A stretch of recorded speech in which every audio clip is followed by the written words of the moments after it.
Hi everyone. So இன்னைக்கு video என்ன பார்க்க போகிறோம் அப்படின்னா, யாராவது உங்களுக்கு ஃபோன் பண்ணிவிட்டு, நாளைக்கு நீ வந்து ஃப்ரீயாக இருப்பியா, நாளைக்கு ஒரு 10 மணி வாக்கில் வந்துட்டு பேசலாமா அப்படின்னு சொல்லி கேட்பாங்க. அப்போ நீங்கள் என்ன பதில் சொல்வீங்க அப்படின்னா, இல்லை நாளைக்கு நான் அந்நேரம் வந்துட்டு ஆஃபீஸில் இருப்பேன், ஆஃபீஸில் வேலை செஞ்சுட்டு இருப்பேன் அப்படின்னு சொல்லுவோம். சரி, சாயந்தரம் ஒரு 6 o'clock ஃப்ரீயாக இருப்பியா அப்படின்னு கேட்டால் இல்லை அப்போ தான் என் குழந்தைங்கள்லாம் வந்து ஹோம் ஒர்க் பண்ணிட்டு இருப்பாங்க, அப்போ நான் பிஸியாக இருப்பேன். சரி, அப்போ ஒரு 7:30 ஃப்ரீயாக இருப்பியா அப்படின்னு கேட்டால் இல்லை அப்போ தான் நான் வந்துட்டு சமைச்சிட்டு இருப்பேன், அப்போவும் நான் பிஸி தான் அப்படின்னு. அப்போது ஒரு 9 o'clock ஃப்ரீயாக இருப்பியா அப்படின்னு கேட்டால் இல்லை நான் அப்போ தூங்கிட்டு இருப்பேன் அப்படின்னு சொல்கிறோம். ஸோ நான் சமைச்சிட்டு இருப்பேன், தூங்கிட்டு இருப்பேன், குழந்தைங்க வந்து எழுதிட்டு இருப்பாங்க, ஹோம் ஒர்க் பண்ணிட்டு இருப்பாங்க. ஸோ கொண்டு இருப்பேன், செய்து கொண்டு இருப்பேன் அப்படின்னு சொல்கிறோம் இல்லையா, சமைத்து கொண்டு இருப்பேன் அப்படின்னு. ஸோ இதெல்லாம் எப்படி இங்கிலீஷில் சொல்கிறது அப்படின்னா இன்றைக்கி நம்ம வீடியோவில் பார்க்க போகிறோம். Okay done. ஸோ இதை இங்கிலீஷில் வந்து பார்த்தீங்கன்னா ஃபியூச்சர் கண்டினியூஸ் டென்ஸில் தான் வந்து சொல்லுவோம், சரியா? ஸோ இந்த டென்ஸோட ஸ்ட்ரக்சர் என்ன அப்படின்னா, சப்ஜெக்ட் இருக்கணும் சென்டென்ஸோட பிகினிங்கில். இது ஃபியூச்சர் அப்படின்றனால நம்ம வந்து வில் யூஸ் பண்ணுறோம். ஓகே, இது ஃபியூச்சர் கண்டினியூஸ் டென்ஸ் அப்படின்றனால நம்ம இங்கே பி ஆட் பண்ணுறோம். அதே சமயம் ஆல்ரெடி உங்களுக்கு தெரியும், ஒரு ஒரு சென்டென்ஸ் வந்து ஒரு சென்டென்ஸில் ஒரு செயல் வந்து நடந்துட்டு இருக்குது அப்படின்னா அந்த வேர்பு கூட நம்ம ஐஎன்ஜி சேர்த்து சொல்லுவோம் அப்படின்னு. இது வந்து கண்டினியூஸ் டென்ஸ் இல்லையா, செய்து கொண்டு இருப்பேன் அப்படின்னு. ஸோ அப்போ ஆக்ஷன் வந்து எதிர்காலத்தில் நடந்துட்டு இருக்கும் அப்படின்னு நம்ம இப்போ சொல்கிறோம் இல்லையா. ஸோ அப்போ அந்த வேர்பு கூட நம்ம ஐஎன்ஜி சேர்த்து சொல்லுவோம், சரியா? சரி. ஸோ இப்போ இந்த சென்டென்ஸ் இந்த ஸ்ட்ரக்சர் ஃபார்மேட்டில் நம்ம சென்டென்ஸை வந்து ஃப்ரேம் பண்ணலாம். அதே சமயம் இது வந்து பாசிட்டிவ் நெகட்டிவாக இருந்துச்சுன்னா அந்த வில்லுக்கும் பிக்கும் நடுவில் நாட் மட்டும் சேர்த்துப்போம். ஓகே, இல்லை நாளைக்கு நான் வந்து தூங்கிட்டுலாம் இருக்க மாட்டேன், நான் அப்போ வந்து வேலை செஞ்சுட்ருப்பேன். இல்லை நான் வேலை செஞ்சுட்டு இருக்க மாட்டேன், அப்போ நான் தூங்கிட்டு இருப்பேன். ஸோ அப்போ நான் வேலை செஞ்சுட்டு இருக்க மாட்டேன் அப்படின்னு சொல்கிறோம் இல்லையா, அந்த நெகட்டிவ் ஸ்ட்ரக்சருக்கு நம்ம என்ன பண்ணுவோம், வில்லுக்கும் பிக்கும் நடுவில் மட்டும் நாட் சேர்த்துப்போம். ஓகேவா? ஸோ இது வந்து என்னென்னா கொஷின் டைப்பு. இது கொஷின் டைப் வந்து நான் இதை ஃபஸ்ட் இந்த சென்டென்ஸை முடிச்சுட்டு நான் இப்போ கொஷின் டைப் சொல்கிறேன். கொஷின் டைப் ஒன்றும் இல்லை, ஆல்ரெடி நான் உங்களுக்கு சொல்லியிருக்கேன். என்னென்னா ஆத்திச்சூடியோட முதல் லைன் என்ன அப்படின்னா, அறம் செய்ய விரும்பு அப்படின்னு. ஸோ அறம் செய்ய விரும்பு ஸ்ட்ரக்சரில் தான் நம்ம அந்த கொஷினை வந்து மேக் பண்ண போகிறோம். ஸோ அது என்ன, அறம் செய்ய விரும்பு, அந்த ஏஎஸ்வி அது அப்படின்னா என்ன, அந்த ஸ்ட்ரக்சர் எப்படி ஃப்ரேம் பண்ணுறது அப்படின்னு இந்த சென்டென்ஸை ஃபஸ்ட்டு முடிச்சுட்டு நார்மல் சென்டென்ஸ், அதுக்கப்புறம் நம்ம கொஷினை வந்து ஃப்ரேம் பண்ணும்போது அது உங்களுக்கு நான் சொல்லித்தரேன், சரியா? ஸோ ஃபஸ்ட்டு சென்டென்ஸ் ஃப்ரேம் பண்ணலாம். ஃபஸ்ட் சென்டென்ஸ் பாருங்களேன், நான் இதனால ஞாபகம் வச்சுக்கோங்க, கொண்டு இருப்பேன் அப்படின்னு சொல்லி வருது இல்லையா, அந்த சுச்சுவேஷனில் தான் நம்ம வந்து இந்த ஸ்ட்ரக்சரை யூஸ் பண்ணுவோம். அதனால தான் எடுத்தோடனே அந்த கொண்டு இருப்பேன் அப்படின்னு சொல்லி நான் எழுதியிருக்கேன், சரியா? அடுத்தது நான் தூங்கிட்டு இருப்பேன், நாளைக்கு நான் தூங்கிட்டு இருப்பேன் அப்படின்னு சொல்கிறோம் இல்லையா, அப்போது வந்துட்டு நான் அப்படின்ற போது சப்ஜெக்டை நம்ம என்ன எடுத்துப்போம், ஐ யூஸ் பண்ணியாச்சு. இந்த ரூலையும் இந்த சென்டென்ஸையும் கவனிச்சுக்கிட்டே வாங்க, அதையும் இதையும் கம்பேர் பண்ணி பார்த்துட்டே வாங்க. அடுத்தடுத்து நான் என்ன யூஸ் பண்ணியிருக்கேன் அப்படின்னு. எடுத்தோடனே அங்கே சப்ஜெக்ட் இருக்கா, அப்போ அந்த சப்ஜெக்ட் நம்ம ஐ யூஸ் பண்ணியாச்சு. அடுத்தது தூங்கி கொண்டு இருப்பேன் அப்படின்னு இருக்குது. இதில் அடுத்ததான் நம்ம என்ன சேர்த்தணும், வில் பி ஆட் பண்ணோம் சப்ஜெக்ட் அடுத்ததா. ஸோ அப்போ ஐக்கு அடுத்து வில் பி ஆட் பண்ணியாச்சு. அடுத்தது என்ன, வேர்பு கூட ஐஎன்ஜி சேர்க்கணும். இதில் நீங்களே படித்து பாருங்கள் அந்த சென்டென்ஸை. இதில் என்ன வேர்பு, தூங்கிக்கிட்டு இருப்பேன் இல்லையா, அப்போது என்ன தூங்கிக்கிட்டு இருப்பேன் அப்படின்றதுக்கு இங்கிலீஷில் என்னன்னு சொல்லுவோம், ஸ்லீப். இதில் வந்து வேர்பு கூட ஐஎன்ஜி சேர்க்கணும் இல்லையா, அப்போ இந்த ஸ்லீப் கூட ஐஎன்ஜி சேர்த்தோம்னா simple, I will be sleeping, நான் தூங்கிட்டு இருப்பேன் அப்படின்னு சொல்லலாம். ஓகே, அடுத்தது குழந்தைங்களாம் படிச்சுட்டு இருப்பாங்க, அப்போ ஃபோன் பண்ண அந்த குழந்தைங்களாம் படிச்சுட்டு இருப்பாங்க அப்படின்னு சொல்லுவோம் இல்லையா. ஸோ அப்போது குழந்தைகள் அப்படின்ற போது நம்ம கிட்ஸ் அப்படின்னு சொல்லி யூஸ் பண்ணியாச்சு, சில்ட்ரன் அப்படின்னு சொல்லி எழுதலாம். அடுத்தது வந்துட்டு குழந்தைகள் அப்படின்றப்ப கிட்ஸ் யூஸ் பண்ணியாச்சு. படித்து கொண்டு இருப்பார்கள், கிட்ஸ்க்கு அப்புறமா நம்ம என்ன யூஸ் பண்ணணும், வில் பி யூஸ் பண்ணணும். ஸோ கிட்ஸ் வில் பி அப்படின்னு எழுதியாச்சு. படித்து கொண்டு இருப்பார்கள் அப்படின்னா studying.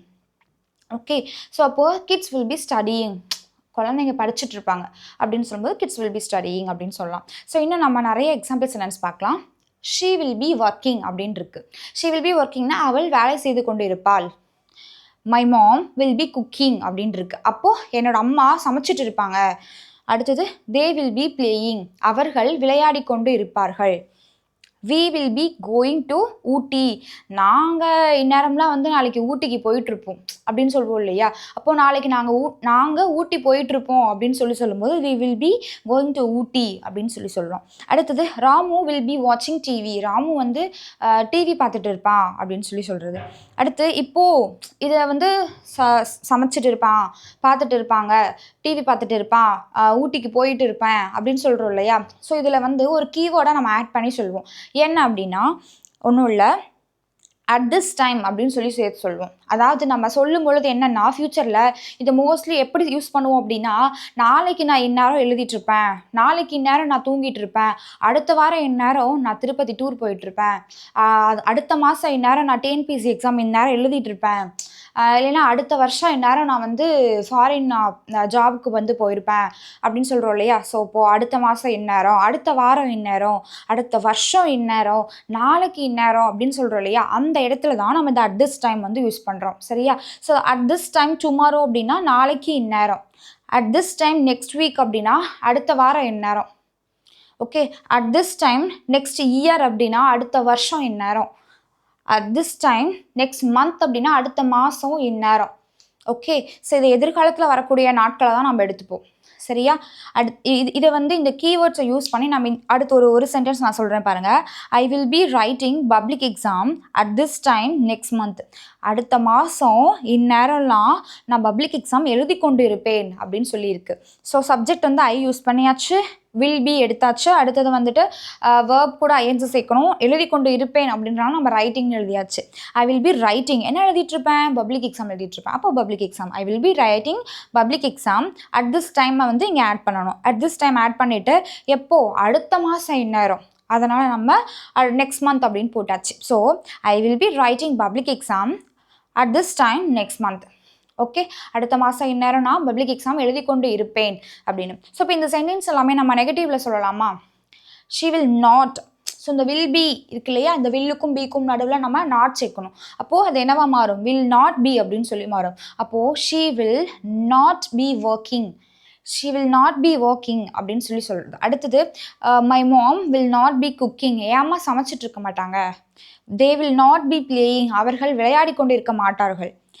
we will not be going to ஊட்டி. நாங்கள் ஊட்டிக்கு போயிட்டுருக்க மாட்டோம்.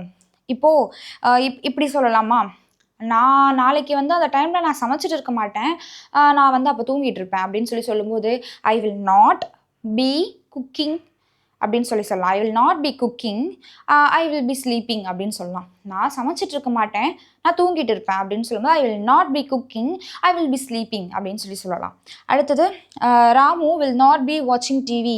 நான் ராமு வந்து நாளைக்கு டிவி பார்த்துட்டு இருக்க மாட்டான் அப்படின்னு சொல்லும்போது ராமு வில் நாட் பி வாட்சிங் டிவி டுமாரோ. நாளைக்கு ராமு வந்து டிவி பார்த்துட்டு இருக்க மாட்டான் அப்படின்னு சொல்லலாம். சரியா? டன். ஸோ இது வந்து இப்போ நெகட்டிவ் ஸ்ட்ரக்சரும் பார்த்தாச்சு. ஸோ பாசிட்டிவ் ஸ்ட்ரக்சரும் பார்த்தாச்சு, நெகட்டிவ் ஸ்ட்ரக்சரும் பார்த்தாச்சு. இப்போ இது உங்களுக்கு கிளியர் ஆகிருக்கும். இப்போ இது கொஸ்டின் மேக் பண்ணுவோமா?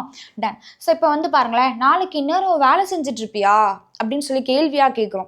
ஓகே, ஸோ அப்போ கேள்வியாக கேட்கும்பொழுது இது என்ன அப்படின்னா, இது வந்து எஸ்ஆனோ டைப் கொஸ்டின். ஆமாம் இல்லை அப்படின்ற பதில் தான் சொல்லுவோம். செஞ்சுட்ருப்பேன்னா ஆமான்னு சொல்லுவேன், இல்லை அப்படின்னா இல்லைன்னு சொல்லுவேன் இல்லையா? ஸோ அப்போது இது என்ன மாதிரியான ஃபார்மேட்டில் நம்ம மேக் பண்ணோம் அப்படின்னா, ஒன்றும் இல்லை, சேம் இதே தான். இங்கே இந்த வில்லை தூக்கி இங்கே முன்னாடி போட்டாச்சு, சப்ஜெக்டை தூக்கி ரெண்டாவதாக போட்டு இங்கே எழுதியிருக்கேன். அவ்வளோதான், வேறு ஒன்றுமே இல்லை. சரியா? இது என்ன கான்செப்ட் அப்படின்னா ஏஎஸ்வி கான்செப்ட், அறம் செய்ய விரும்பு கான்செப்ட். சரியா? அதாவது இந்த மாதிரி எஸ்ஆனோ டைப் கொஸ்டின் அப்படின்னாலே பிகினிங்கில் என்ன இருக்கும் அப்படின்னா ஆக்சிலரி வெர்ப் இருக்கும். ஆக்சிலரி வெர்ப் நம்ம என்ன எழுதியாச்சு? வில்லு. அடுத்ததான் என்ன இருக்கும்? எஸ் ஃபார் சப்ஜெக்ட் எழுதியாச்சு. அடுத்ததான் என்ன இருக்கும் அப்படின்னா வேர்ப் இருக்கும். சரியா? ஸோ இப்போ பாருங்கள், ஃபஸ்ட் எடுத்தோடனே இது வந்து ஃபியூச்சர் கண்டினியூஸ் டென்ஸ் இல்லையா? அதனால் நம்ம எடுத்தோன்னே என்ன சேர்த்தாச்சு? இந்த வில் எடுத்து எழுதியாச்சு. வில்க்கு அடுத்தது ஆக்சிலரி வெர்ப் வில் எழுதியாச்சா? அடுத்தது சப்ஜெக்ட் என்னது? யூ. அதாவது நீ வேலை செஞ்சுட்ருப்பியா அப்படின்னு தானே கேட்குறோம், ஆப்போசிட் இருக்க பர்சனை. அப்போ இந்த இடத்துல நம்ம யூ சேர்த்தாச்சு, வில் யூ. அடுத்ததான் நம்ம என்ன சேர்க்கணும்? பி கூட be plus verb plus ING சேர்க்கணும். அப்போ பி சேர்த்தாச்சு. அடுத்தது வேலை செய்து கொண்டிருப்பாயா அப்படின்னு சொல்லியிருக்கு. அப்போது ஒர்க்கிங். ஓகே, அப்போ வில் யூ பி ஒர்க்கிங் நாளைக்கு இந்நேரம் அப்படின்றனால அட் திஸ் டைம் டுமாரோ அப்படின்னு எழுதியாச்சு. So will you be working at this time tomorrow, நாளைக்கு நேரம் நீ வேலை செஞ்சுட்ருப்பியா அப்படின்னு சொல்லி கேட்கலாம். ஓகே, அடுத்தது இதை will you be sleeping at this time tomorrow, நாளைக்கு நேரம் தூங்கிட்டு இருப்பியா அப்படின்னு சொல்லி கேட்கலாம். ஓகே, ஸோ இது சேம் இதே ஸ்ட்ரக்சர் தான். இந்த இடத்துல யூக்கு பதிலாக I, we, you, they, he, she, it இல்லை ஏதாவது வந்து ஒரு நேமிங் வேர்டை நீங்கள் இந்த இடத்துல யூக்கு பதிலாக ஆட் பண்ணி நீங்கள் கேட்கலாம் கேள்வி. சரியா? ஸோ இதே வந்துட்டு இந்த இடத்துல will he be working at this time tomorrow, நாளைக்கு அவன் எந்நேரம் வந்து வேலை செஞ்சுட்டு இருப்பானா அப்படின்னு சொல்லி கேட்கலாம். Okay, so will you be sleeping at this time tomorrow, நாளைக்கு நேரம் நீ தூங்கிட்டு இருப்பியா அப்படின்னு சொல்லி கேட்குறோம். சரி, இதை வந்து WH டைப் கொஸ்டினில் எப்படி கேட்குறது அப்படின்னா, ஒன்றும் இல்லை, சேம் இதே ஸ்ட்ரக்சர் தான். இந்த will subject be verb plus ING முன்னாடியே இந்த WH வேர்டை மட்டும்தான் ஆட் பண்ணுறோம். சரியா? ஸோ இப்போது நாளைக்கு நேரம் நீ என்ன செஞ்சுட்டு இருப்ப? சாரி, இப்போ நெக்ஸ்ட் வீக்குன்னு இருக்குது. அடுத்த வாரம் நேரமாக நீ என்ன செஞ்சுட்டு இருப்ப அப்படின்னு சொல்லி கேட்கும் பொழுது என்ன செய்து கொண்டிருப்பாயின்னு தானே நம்ம சொல்கிறோம். அப்போ எடுத்தோடனே என்ன அப்படின்றதுக்கு வாட் யூஸ் பண்ணியாச்சு. What will you be doing at this time next week அப்படின்னு சொல்கிறோம். ஒன்றும் இல்லை. ஸோ இன்றைக்கி நம்ம பேசிக் இதில் நீங்கள் தெரிஞ்சுக்க வேண்டியது வந்து இந்த சென்டென்ஸ் தான், சரியா? ஸோ இந்த ஸ்ட்ரக்சரை யூஸ் பண்ணி எப்படி ஃப்ரேம் பண்ணுறது அப்படின்னு இன்னும் நான் இதோட ஸ்டாப் பண்ண போகிறது கிடையாது. இன்னும் இந்த கொஷின் சென்டென்ஸ் இந்த மாதிரியான நிறைய எக்ஸாம்பிள் சென்டென்ஸ் வந்து இதுக்கப்புறம் வரக்கூடிய அப்கமிங் வீடியோஸில் நம்ம பார்க்கலாம். Okay, ton. ஸோ இது வந்து என்னென்னா உங்களுக்கு 5 சென்டென்ஸ் நான் கொடுத்துருக்கேன். ஓகே, இந்த 5 சென்டென்ஸ் வந்து உங்களுக்கு ஹோம்ஒர்க் சென்டென்ஸ். ஸோ இதில் வந்து நல்லா படித்து பாருங்கள், வாக்கியத்தை படித்து பார்த்து அது வந்து கேள்வி வாக்கியமா இல்லை வந்து நார்மல் செய்தி வாக்கியமா அப்படின்றத படித்து பார்த்து அந்த ஆன்சர் பண்ணுங்கள், சரியா? ஸ்ட்ரக்சரை வந்து ஃப்ரேம் பண்ணுங்கள். நான் ஆல்ரெடி உங்களுக்கு சொல்லிட்டேன், இது நார்மல் செய்தி வாக்கியம்னா இந்த ஃபார்மேட்டில் நீங்கள் வந்து ஃப்ரேம் பண்ணணும். இது வந்து என்னென்னா yes or no type question, இந்த மாடல் எழுதணும். இது வந்து என்னென்னா WH டைப் கொஸ்டின், இந்த மாடல் எழுதணும். What will you be doing at this time next week அப்படின்னு சொல்லலாம். Okay, ton. ஸோ இது உங்களுக்கு ஈஸியாக இருக்கும், புரிஞ்சிருக்கும் நம்புகிறேன். ஸோ இது வந்து உங்களுக்கு யூஸ்ஃபுல்லாக இருந்துச்சுன்னா உங்களோட ஃப்ரெண்ட்ஸ்க்கும் ஷேர் பண்ணுங்கள். அதே சமயம் இந்த சென்டென்ஸில் ஏதாவது டவுட் இருந்துச்சுன்னா கமெண்ட்டில் மென்ஷன் பண்ணுங்கள், நான் வந்து கிளியர் பண்ணுறேன். Okay, thank you.